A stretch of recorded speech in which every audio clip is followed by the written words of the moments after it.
Hello everybody, my name is Aurelio De Rosa and I want to welcome you to talking and listening to web pages.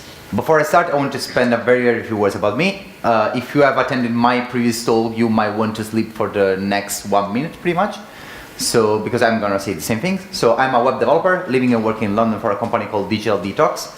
I've contributed and contribute to open source projects like jQuery, where I'm one of the team members. Can I use GitHub.js, Pure CSS, and many others. I also love to share my knowledge, writing articles and tutorials for networks and magazines like Setpoint, .plus, Net Magazine, PHP Architect, and many others. And finally, I'm the author of these two books about jQuery, jQuery Action 3rd edition and Instant jQuery Selectors. So, for those of you who aren't sleeping yet, let's start with this presentation. So, in this talk, I will introduce you to the Web Speech API. But before I start, before I dig into the very technical details that I'll give you today, I want to give you a brief introduction, a brief context about what I'm talking about the field we will discuss today. So, first of all, I will talk about natural language processing, which is abbreviated in NLP, what it is, briefly mentioned, why this field and why the Web Speech API matters to me. But even more important, today we will discuss why you might want to care, why you should care about this API and what it can do. Then I will dig into the part of the talk that is very technical, so you might want to keep attention because seriously I will go very into the details of the specification. The Web Speech API is made of two main interfaces. The first one is the speech recognition, so it deals with the fact that a user can speak to a web page and that speech will be turned by a service into text. Then there is the speech synthesis interface that does the other task. So it takes a text and turns it into a prompt, a spoken prompt via synthesized audio, by the way. So the user can listen to a prompt from a web page. So I will also describe a few inconsistencies and issues that this API has, and well, actually not the API, but the implementation that the browsers have done of this API. And meanwhile, during our journey, I will also show you several demos that you can use later on. And then I want to show you this demo because I want to give you an idea of what you can achieve using this API. So, first of all, natural language processing. So, it is a field of computer science, human intelligence, linguistics, concerned with the interaction between human and computers. Usually, that it involves the natural language. So, English, German, whatever is your native language. So, it all started thanks to Alan Turing, a very well-known researcher, modern researcher, in 1950 with a paper titled Computer Machinery and Intelligence, where he proposed what is now well known as the Turing Test. In case you don't know what the Turing Test is, it is a test that verifies that a machine can exhibit intelligent behavior that cannot be distinguished by the one of a human. So the test is performed in this way. There are three entities involved, two humans and a computer. There is a human which will also act as a judge that interact via screen and usually a keyboard with the other two entities. All these three entities are in three separated rooms so they can see each other. If the human, which acts as a judge while interacting with the other two entities, is not able to detect which one is the human and which one is the computer, then the computer is said to be past the Turing test. So this is how it all started. But while it all started via text, natural language processing, NLP, is not all about text. It involves a lot of other subcategories. For example, there is part-of-speech tagging, automatic summarization, machine learning, automatic translation, question answering, and even more, there is web speech, speech recognition and speech synthesis. And in this presentation, I will focus on these latest two tasks. So once upon a time, when I started my career, after I took my degree, I started working in this field. So that's why I'm really passionate about it. And while I was working in that field, there were two main, now very legacy technologies that we used to use at work. I want to give you a brief idea so that now you can understand how powerful is the Web Speech API. So one of the technologies we used to use in our work was VoiceXML. VoiceXML, as you can easily imagine, is an XML language that describe how people can interact with web pages by speaking and listening to audio prompts. And this is just a very quick and short example of how a VoiceXML document looks like. So here you can see that I declared a form that has just one field, named city, and I ask the service to prompt this sentence. So where do you want to travel to? In this case, I only allow for 3 answers: New York, London, and Tokyo. Then if the speech of the user is recognized and the answer that the user has said belongs to one of these 3 options, then the interaction will move forward, and specifically to the attribute defined by the value defined by the next attribute of the submit element. Otherwise, the interaction will be in loop, so the prompt will be asked again. And this is the kind of experience you can expect. But this is the kind of code you can expect you should do if you use VoiceXML. Then another legacy technology was involved, were Java applets. Now, Java applets, of course, are Java software sent via the web through bytecode. And because it is written in Java, it needs to run in a Java virtual machine. And because of that, the user that uses your Java applet must have Java installed on his PC, on her PC. So that means that there are just issues with that, because first of all, not all the users have Java installed. Then there might be the case that maybe your user might want to install it, but they can't because the policy of their company doesn't allow them to do that. And there are a lot of other reasons for that. So why we want to use the web speech API? Because these are technologies that are not, while they are related to the web, they are not native, they're not built in. So it means that there is still a need for a plugin or Java, so you have to install something. And the web is really moving forward, having everything built in. For example, you can think to the fact that today we have video and audio elements integrated in HTML5. We can watch videos, we can listen music without the need for an external plugin like Silverlight or Flash or whatever technology you might have used in the past. So this is a bit of context, how and why we arrived to that point. So now, as I said, I care about this API because how I started my career, and at that time, having the web speech API would have solved me thousands and thousands of issues that luckily, if you will give this web API a chance, you will not face. So why you should care, which is even more important. So as I mentioned briefly before, is a step ahead to fill the gap between native applications and the web. Now there has been a lot of discussions lately if the web wants to take that direction, if the web wants to really get close to the native applications, if that's the purpose of the web. Or regardless of what's your opinion, that's definitely a step ahead. Because today, for example, to implement software such as navigators, we have always used installed applications. Why? Because of course a navigator, one of its main features is that it speaks the direction to the user. And with native application, you can rely on the fact that the underlying operating system usually offers such feature. For example, Microsoft has it, Android has it, Apple has it. And it is a very good improvement of the user experience. For example, you can even think to new created cars that have a system that can read your emails, your SMS while you are driving. So you don't have to take your eyes off the road, which is, as we know, is dangerous.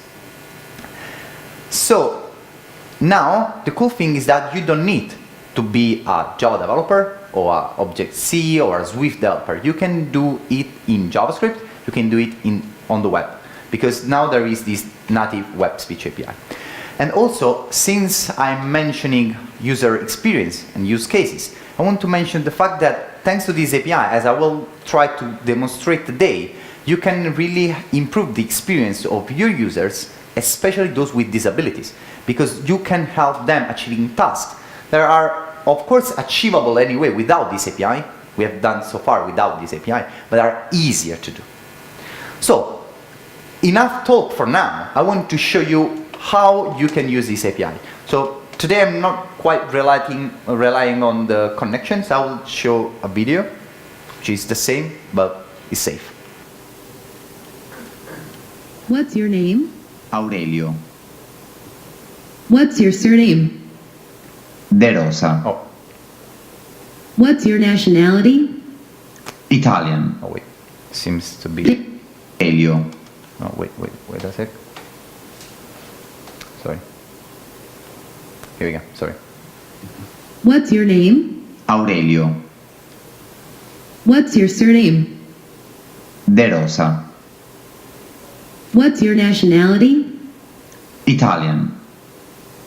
Thank you for filling the form.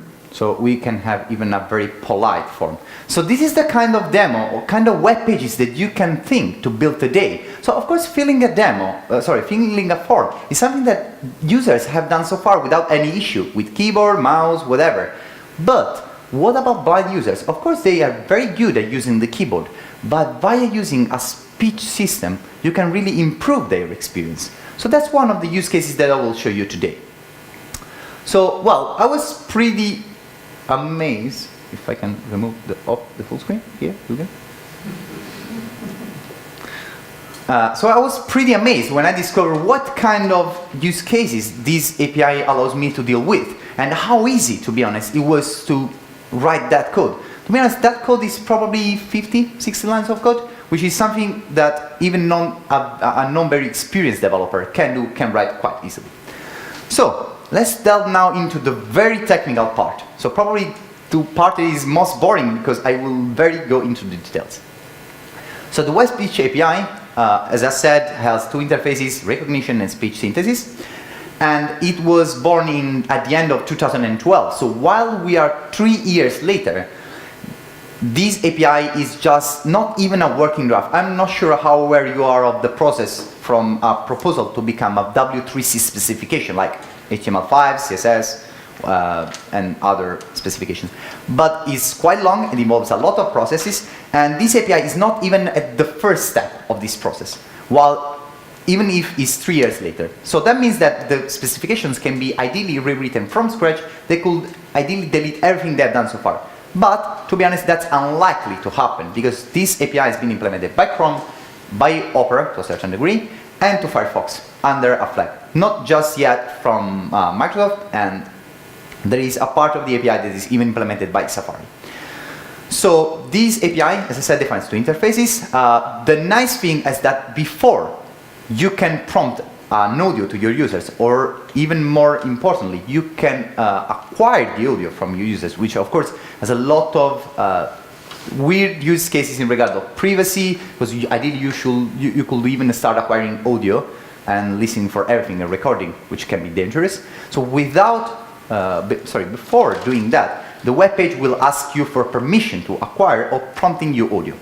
Now the permission is implemented in two different ways. If you have a web page running on HTTP, then the permission is required every time you start a new interaction, which means at every prompt or every time you want to acquire audio. On the other hand, if you're using HTTPS, the permission is asked just once at the very start of the interaction. So if you think about using this API, please using via HTTPS. Otherwise, instead of improving the user experience, you're worsening it. Another point is that it is agnostic of the underlying technology, which means the speech recognition, the speech synthesis can be client-side, server-side, it doesn't matter. And actually, you will not care because the API for you is the same, the method call are the same, so you don't care. So, the speech recognition has two modalities. One is one-shot and the other one is continuous. One-shot is a modality where as soon as your users pause their speech, like I've done now, the interaction will be completed. In continuous mode, even if the users pause, then the interaction will continue regardless of that. So the first thing is to understand is how you can start a recognizer. Well, this line of code that I show here is pretty much everything you have to do. Apart from that, there is just one call to a start method, which is pretty obvious, and that's it. You don't have to implement any other line of code. So in 2 lines, you can have a very basic recognition, which is, for me, is incredible. So now you may wonder how in continuous mode I can stop the interaction. Well, there is a stop method that you can call programmatically, as I will show you later. Now, the weird news. So this API, unfortunately, is all implemented by Chrome with a vendor prefix. this is a bit of dangerous statement. So can I use, based on can I use, even Opera and Firefox do support this API. Firefox in particular under a flag. So you have to go into the configuration, you have to activate it. But the truth is that so far I've always tried to use them and has never worked. Now this is an issue of Opera, since I've given this talk already 6 months ago, and this issue belongs to 6 months ago when I gave the talk the other time. Firefox is said to have implemented this API, but to be honest, never seen any implementation that did work, any demo that did work with Firefox, even if I enabled the API. So I'm not sure this is true, the information of can I use is true. Of course, they are not the source of truth, but this is something you might want to know in case you want to deal with this API, to play with this API. So that object that I have constructed has few properties that have reasonable defaults. You might want to tweak them or you might want to ignore them. It will work anyway. So there is the first thing is a boolean, continuous, that tells you if you want continuous mode or one shot. Then let's ignore grammars for now. Interim results is another boolean that tells you if you want the result of the recognition just at the end of the speech, or maybe while the user starts speaking, you want the result that are good to that point. And these are a lot of implications in regard of improvements that you can do. Then language defined, the language used, max alternatives, how many alternatives of the results you want, regardless if it's interim or not. For example, usually the default is 1, so you have just the best guess of the service, but you might want to have 5 to do kind of really nice things that NLP is able to do with probabilistic methodology. Well, ignore service URI basically is the URI to the service, but you will never use it, and I've never seen a good use case for it. Now, grammars intuitively is a property that accepts a grammar. I'm not sure how much you know what a grammar is in regard of the NLP, but intuitively you can understand a grammar as the set of rules of a given language. For example, in Italian, if you remove the subject of a sentence, the sentence is still valid. In English, that's quite not the case. There are exceptions applied, but that's pretty much the rule. So this is a grammar. So what's allowed and what's not allowed in a language. So these are the methods that this API exposes. So the first one is start. Of course, you start the interaction. There is a stop and abort. Pretty self-explanatory. There is just one point I want to highlight. The difference between stop and abort is that when you call stop, the results that the service has collected to that point will be returned. In abort, you are asking the service to stop immediately the recognition, but to discard completely any result it has acquired to or processed to that point. So these are the events exposed by this API. Now you may wonder why you want to bother us with such long list of events. Well, I will not explain all of them, and the purpose of this talk is try to get you up and running if you want to use this API.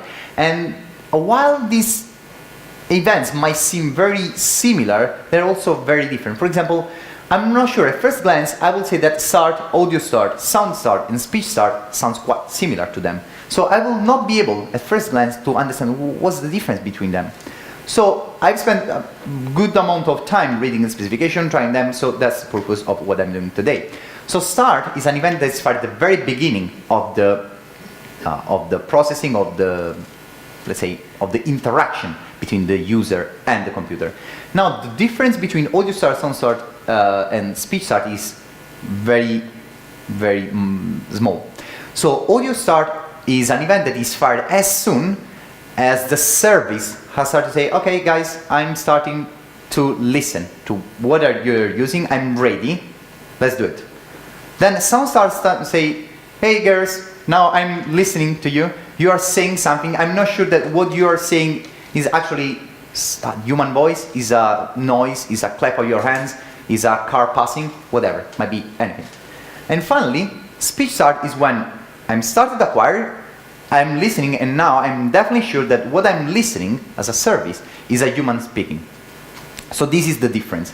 Now, if you listen at this explanation, probably if I were you, I would think that the events will be fired in this order. So start, audio start, sound start, and speech start. Seems reasonable. But the truth is that since maybe the recognition might be server-side, while the service that acquired the audio can be client-side, for you will not matter. These events are not fired in this order, might be different. So don't rely on the fact that I explain you in this order. So Once again, just a bit of show time. So let's see. So what I'm doing now is that I will speak to these. This is like a dictation form that you might want to use. Sometimes it's very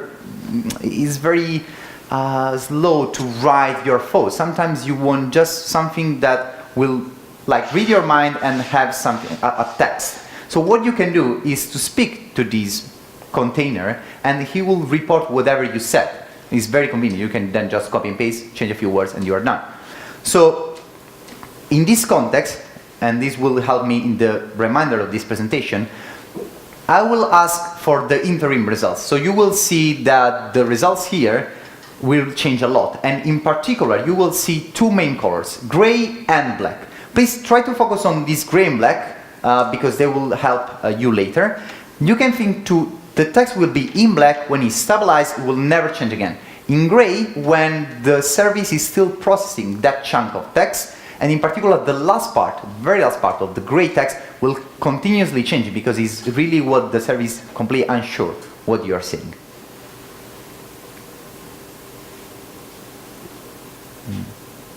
Okay, here we go. So, hello, this is a test. Let's hope that this demo works.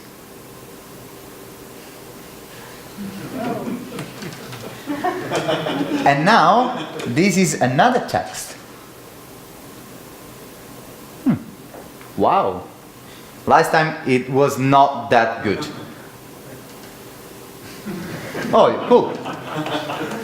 Probably my English is improved a lot. What? Was that? Okay, anyway. You got it. It's always fun to use this demo. It's always fun. So, you have seen that there was a gray text that at a certain point was completely stabilized and then was in black. Then the rest of the text was in gray, continuously updating. Well, hello there. I didn't say that. Remember that thing that I didn't say because I will show you how you can improve the correctness of the recognition. So, okay, yeah, here we go. So, okay, how do you get the results? So far I've told you that you use a service, you get some results, you show them, cool. But it's not that easy. So, for the moment, ignore interpretation and lemma because no browser support them. They're very, very complex. Just to give you an idea, brief idea, what's interpretation. So far I've said that this service is able to turn a speak into a text.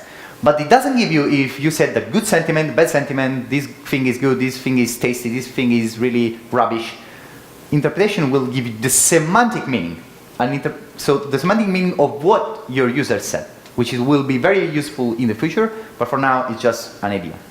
So very quickly, what's result? Result is an array-like structure, which is a fancy term to say something that's pretty much an array without all the cool methods. And now remember the gray-black. So you might think that each word that the service has recognized is in one of these items here, but that's not the case. Because to start, the service gives you chunks of text, which might be one word, but might even be 4 or 5 words.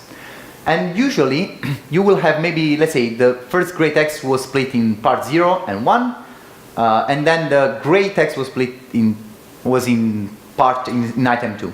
Then each of these items is on itself split and is represented in another array-like structure. So here is where you have one word at a time, or very few words, very related words, like maybe you can find mom or the bird. Very related words, so it's easier to process them. And each of these items is made of 2 properties.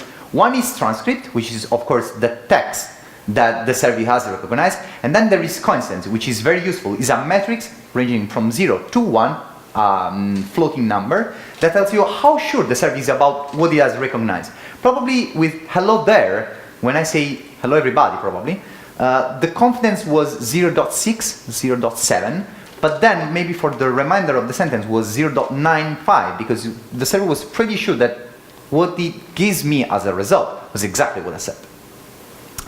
So, as you have seen, the recognition was decent, but not unbelievable, was not 100% correct. Well, probably we will never reach that point, but you can you still want to improve the recognition. And why the recognition sucks? Well, because of course it's a software, it's not perfect, and also because maybe your users have a bad English, probably like me, or I don't know, maybe just the service is not that great. So let's say that you implement this API, that you use this API, so your user starts saying something, the service says, sorry, I didn't get it. What do you say? And then he repeats, or she repeats, and then the service says, sorry, say it again. This can go into a loop that will never end. So you don't want to frustrate the user, you want to improve their experience. So how you get out of this loop? Well, a solution, the ideal solution, is to use a grammar. Well, the grammar doesn't fit all the possibility, but might well fit a specific domain, a specific service. So, also, while a grammar might be an ideal solution, it doesn't work now. So this is not something you can use today. I want to show you something that you can use definitely today. So, what's the solution that you can use today? The Levenshtein distance. I'm not sure how many of you know what the Levenshtein distance is. Okay, 2, 3 people? Okay, very quickly. It's a metric that tells you how distance, in which way I'll explain you in a moment, two texts are. Now imagine that you want to transform cat into car. How far these texts are? Well, in regard of what's taken into account, so substitution, insertions and deletions, there is a difference, Levenshtein distance of 1, because you have to replace the letter R in T to have from car to cat. So if the Levenshtein distance is low, it means that the two texts are very, very similar. And you can use this distance, these metrics, for words, sentences, even whole paragraphs, whatever you want. So it's a string metrics. And we can use this methodology, which is easily implementable, and actually there are a lot of libraries out there that use these metrics, to improve the quality of your service. So this is another demo. So I'm pretending to write a software like Siri, where I only recognize 2 commands. One is send email and the other one is call. I'm also pretending to have a very long phone book, which is just 3 contacts. One is mine, because I felt alone. The other one is my girlfriend and the other one is random guy. So what I will show you here is that I'm trying to talk to this service. I will pretend to say, I'm pretending that the service is not good, but actually you will hear me saying something different from what is recognized, just to stress this fact. And you will see that using the Levenshtein distance, I can force the service to recognize and to actually do the task I wanted. So here we go.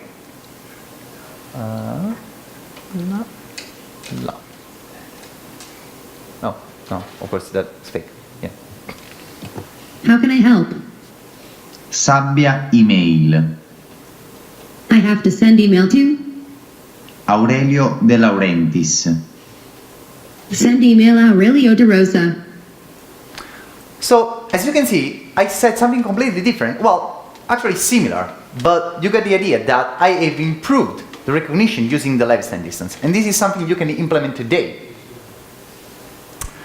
So, this is another example. So I was pretty amazed when I recognized how much I could improve the recognition.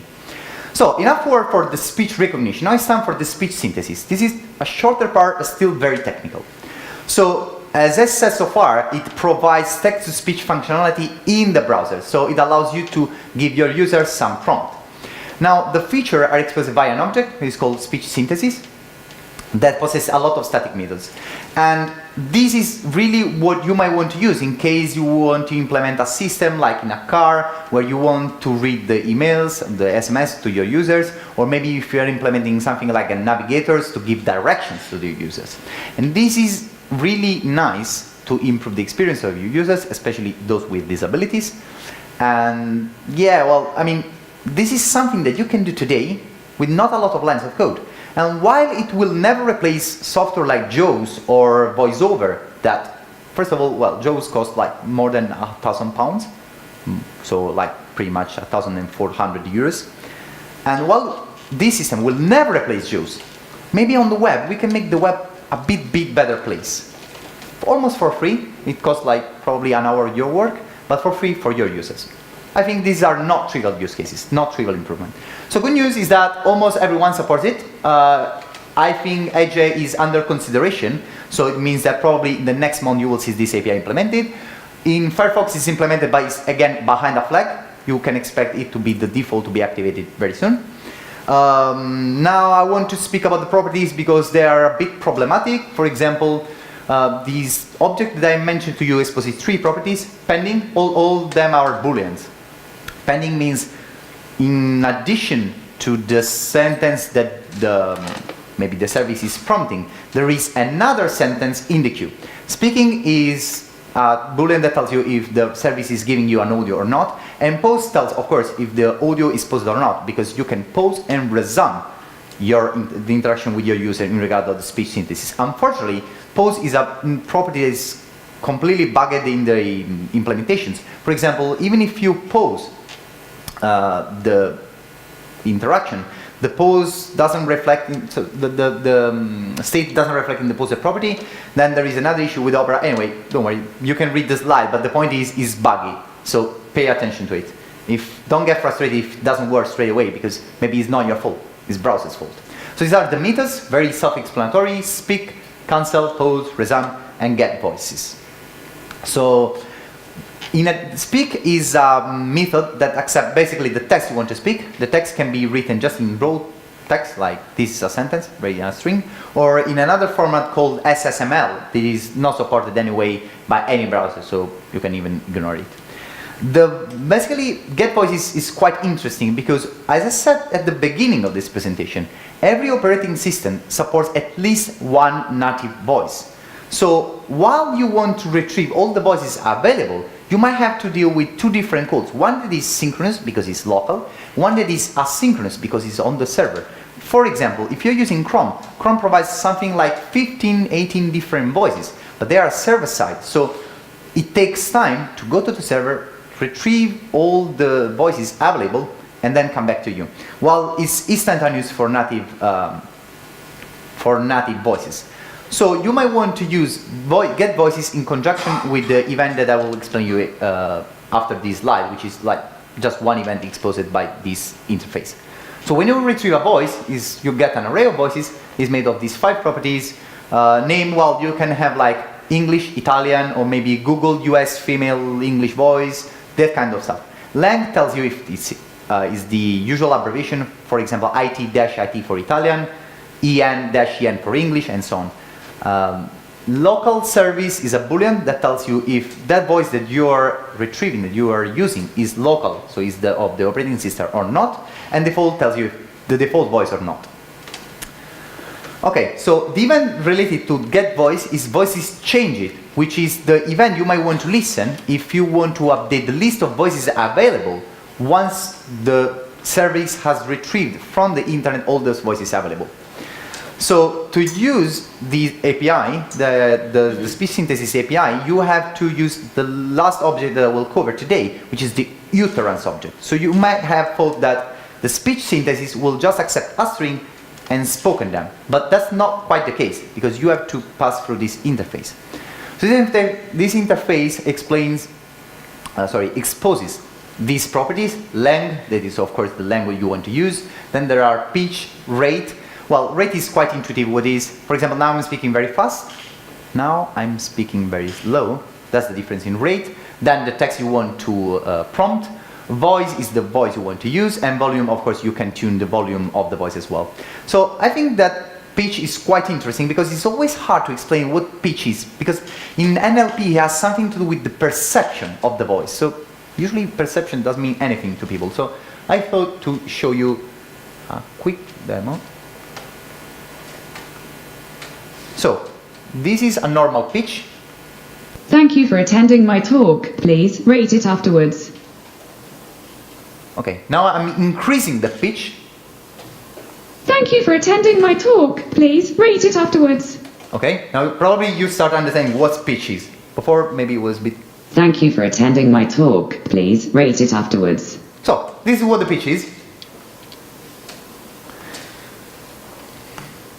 Okay, so these are the events exposed by these APIs. So for example, you can know when the interaction is started, ended, pause, resume, and so on. So, okay, now you can say, well, the first API that you showed me, the first interface was very easy. It was just create a construct, call start, that's it. Now you're talking about another interface, another object that I have to create. What the hell is it all about?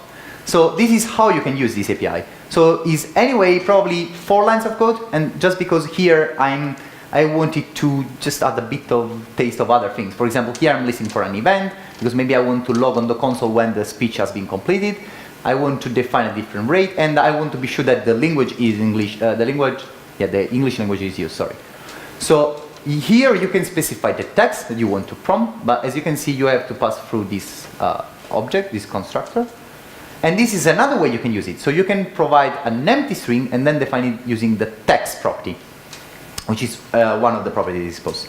So, and once again, I want to show you another demo, another use case for this API. So this demo shows you how you can improve the user experience in your website. So what you can do, before I mentioned it, Joe's voiceover, so what this tool do when a user reaches your website is to read whatever is on your website, on your web page. So what you can do today is that even for people that don't have these tools, these softwares installed, you can provide such feature anyway, and it's very easy to implement. So what you may want to do is that, for example, if you hover a given paragraph or a given sentence, you can show a small icon, as I showed here, that once click can prompt, can read the text. Or maybe, if you really want to improve the experience for people with disability, especially those that are blind, with visual impairments, you can show this icon maybe on top, which is what people usually use. So, this is a demo. I know my voice isn't very sexy, but I still want to say that this conference is wonderful and the audience of my talk is even better. You'll rock. So this is something that you can do. Of course, now I showed the icon by default, but what you can do, as I said, is to hover the text and show the icon just when it's over, or tab, or focus, or whatever. So, the technical part is over. Now you can relax just a bit. It's more chatty. So, well, I'm not sure I have a lot of time to explain, so for sure I will skip how I did one of the demos that I will show you. So basically I want to slightly cover the receipt for the form I show you. So it uses promises, which is a feature of ECMAScript 6 or ECMAScript 2015, as is now known, speech recognition and speech synthesis interface to create the demo. So this is the HTML I've defined. So this is a usual form, a usual label, but the trick is that I've defined the question to ask, to prompt, in a data question attribute. And if you take a look at here, I've tied the label, as you should do, with the input by using the for attribute, so by using the ID. So I will use these two hooks to have the prompt and to know exactly which field I have to fill with the text recognized by the service. So, well, I use a support library very quickly. I define an object with, basically, I have 2 methods, speak, recognize, that both return promises, because everything is asynchronous. So this is how, and probably the most important part of the code, how I tie together the label and the input. So what I do, I say, speak this text, whatever is in the data question. Then once done, recognize whatever the user says. And once done, take the ID, which is specified in the for attribute of the label I have dealt with, and fill the text. Seems easy. It is easy, actually. And with 10 lines of code, you can create that form that was pretty nice to do. And this is how all the pieces come together. So, and also, you know, very politely, thank you for filling the form.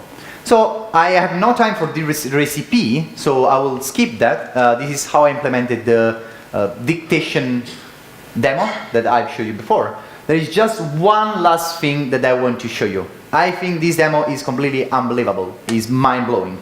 This demo uses the Web Speech API, so both recognition and synthesis, the Google Translation API, and WebRTC to create one whole demo. I will show you the demo and then I will explain what this guy has done. Hola a todos. Hello everyone. Je m'appelle Jeanne. My name is Jane. Comment allez-vous? How are you? Dankeschön. Thank you.